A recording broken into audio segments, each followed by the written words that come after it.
distinct. Fully distinct.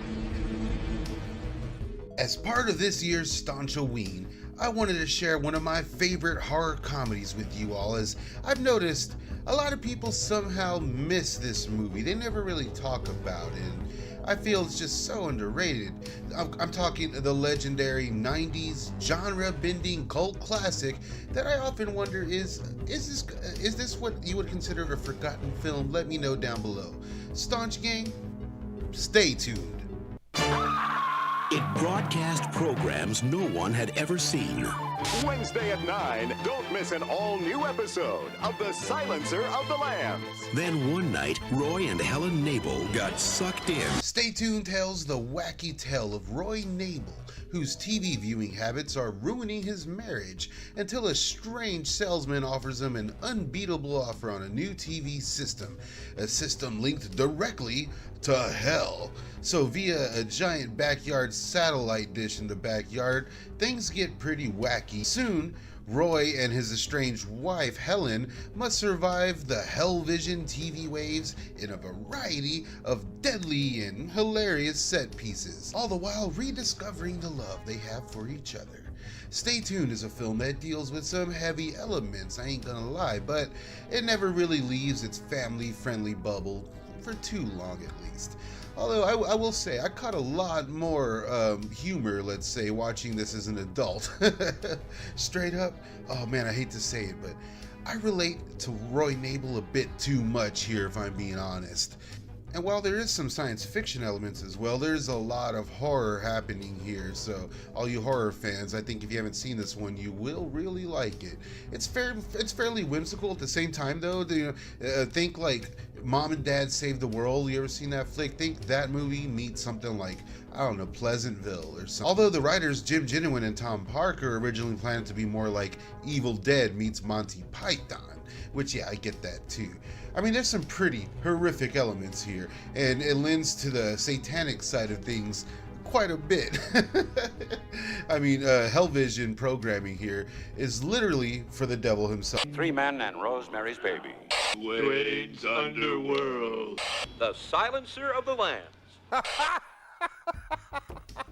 And he has people working in like this hell TV station. It's pretty badass, and they even seem to be part of some sick game there as well. They're all kind of doomed to lose. Satan, man, he's a tricky guy, and he employs time limits for the contestants. So if Roy and Helen do well in their entrapment, they get to actually come back out of the satellite and go back to normal life. So it's like there's some stakes here. It makes the movie fun, especially in the third act. The third act really goes balls to the wall. Although I gotta say, the rules for this whole movie and the satellite and whatnot, they're a little off, I gotta say. But, I mean, that's how the supposed devil gets his kicks here. 666 channels of unique programming where Satan uses actual gluttons for television as pawns in all of the crazy programming, and there's a lot of it. We're gonna get to it, but I gotta say, Satan sounds like a fun guy. To be more fair in the tone and scope of everything, this may be a bit much, but think of Stay Tuned as a mix of UHF, Who Framed Roger Rabbit, Mom and Dad Save the World, and maybe The Running Man? Jeez, this is a weird movie, huh? The legendary John Ritter plays Roy Nabel, and well, he kind of sucks. I mean, as a character, as the character, as Roy Nabel. I mean, John Ritter, he's the shit. He's a legend, one of my favorite actors of all time. But you know, in the start of the film, he's a real schlub. You know, he's like he seems like a straight arrow, but then he seemingly drinks too much. There's a lot of empty beer bottles around the TV and whatnot. He just kind of plops down in front of the TV with some beers when he has this fine ass wife basically begging him for attention. You know, he's just totally unaware, and apparently he's gone on the deep end. He started chugging mustard as well. I don't know what the deal's with that, and it's strange. I mean, I guess, you know, hey, it is the 90s, but somehow this drunk couch potato can somehow afford a 2-story sitcom house. But the dynamic between the two adults here, Helen and Roy, well, that will come back into the plot and whatnot, and largely be a compass for the rest of the film. which snuck up on me upon the first viewing. And again, going back to the main cast, you know, I mean, they weren't the studio's first choice for Helen and Roy, but it's clever for this being a TV parody movie that they hired two classic TV actors as co-star. Pam Dauber, of course, who plays Helen here, was in Mork and Mindy. I grew up with that show as well, so I recognized her. But aside from her, there's such a 90s cast. You know, we got Eugene Levy, Captain Lou Albano. And that being said, yeah, Jeffrey Jones is here too. I'll be talking very minimally about that guy.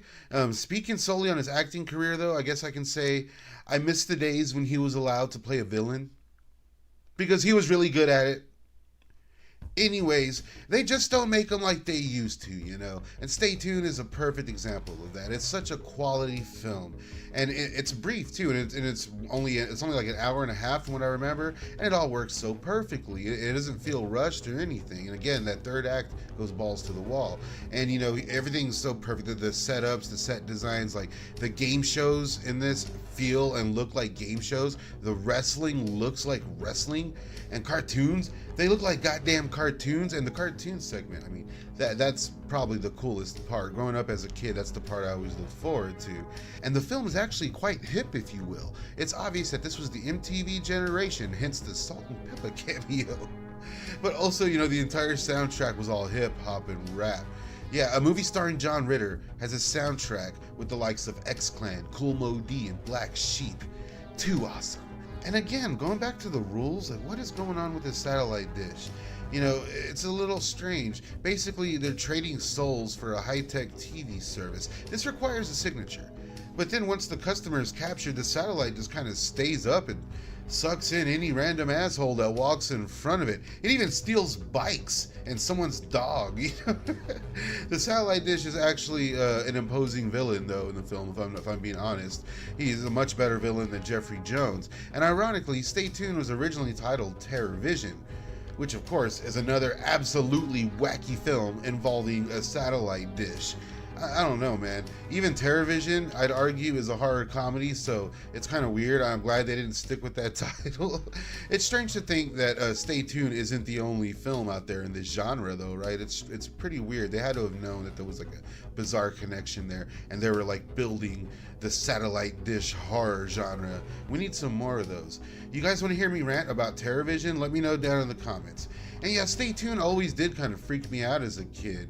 Anytime something's presented so clean and yet so dangerous, you know, that's a vibe that gets under my skin in a comedy. Seriously, there's some real horror elements at play here. The wrestling scene always kind of freaked me out, if I'm being honest.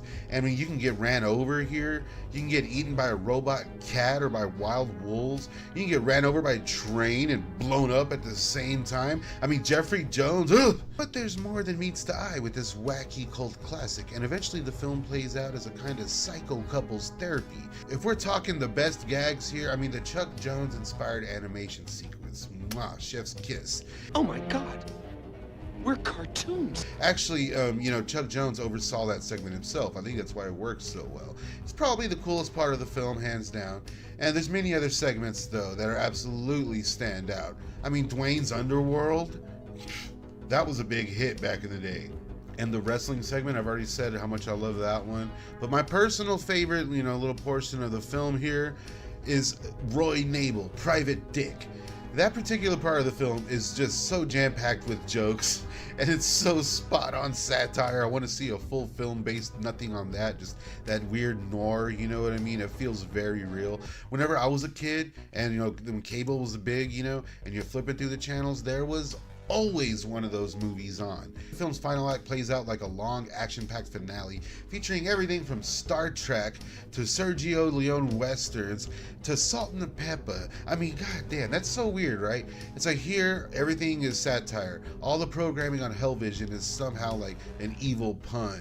Dwayne's Underworld, Driving Over Miss Daisy, My Three Sons of Bitches. Yet when it comes to music videos, they just play regular old Salt and Pepper music videos. I mean, it's a strange implication that I guess Satan is a big fan of Salt and Pepper. I mean, I guess I always thought they were a little spooky. You got to start me up. Come down. The S to the A. And oddly enough, once Hellvision has been defeated by Roy and Helen, well, they get to go back home. And the satellite dish just kind of sinks back into hell, I guess. Seriously, what are the 8 simple rules here? I've always found Stay Tuned a Halloween-worthy film. I mean, there's just so much black comedy, horror undertone all throughout. Stay Tuned has aged like Mary Steenburgen and still holds up spectacularly in 2024, even though it completely flopped upon release. As recently as 2020, there were talks of a TV adaptation for AMC, something that excited me to no end whenever the news broke, and then proceeded to go nowhere, but I'm still waiting. I, for one, would much rather prefer a direct sequel, though. There's just so much more in this universe, and in fact, the film ends, setting up a sequel, so why not? Or, maybe a story about the inner workings of Hell TV or, Hellvision. I mean, that would be the shit. There's just so many different options and different takes on the material here. Go for it. And while Roy Nabel isn't my favorite character from John Ritter, because I absolutely loved him in Sling Blade, Stay Tuned will always be my all-time favorite John Ritter movie. Again, rest in peace, legend. Where have you been?